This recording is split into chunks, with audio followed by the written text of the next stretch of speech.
18 November रोजी सांगली येथे होणाऱ्या रोजगार मेळाव्यासंदर्भात भारत माता आहे की नाही, ती दिसते काय, ती कशी असते, असे अनेक प्रश्न माझ्या मनात सतत सुरू असतात.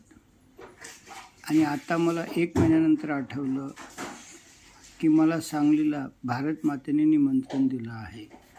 कारण 2010 दरम्यान भारत सरकारमध्ये आता जी वृद्धापकाळ योजनेसाठी सोशल ऑडिट किंवा सामाजिक अंकेक्षण जे सुरू आहे ते पहिल्यांदा सांगली इथूनच सुरू झालं होतं. तेव्हा जिल्हाधिकारी श्याम वर्धने साहेब होते आणि सचिव जे आहेत ते आपले नागपूरचे गजभिये साहेब होते.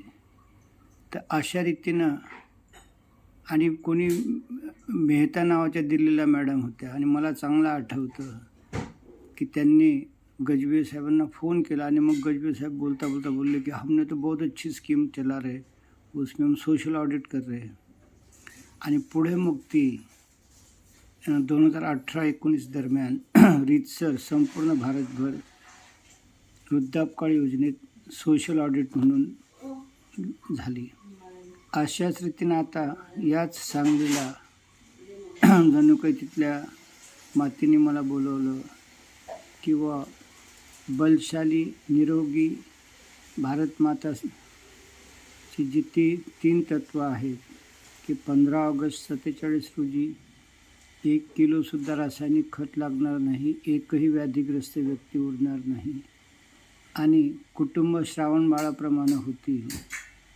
तर हे स्वप्न या पोस्टरमध्ये अंकित झालेलं आहे आणि म्हणूनच मला भारत मातेने सांगलीला बोलावलेलं आहे असं आता मला 100% पटलं.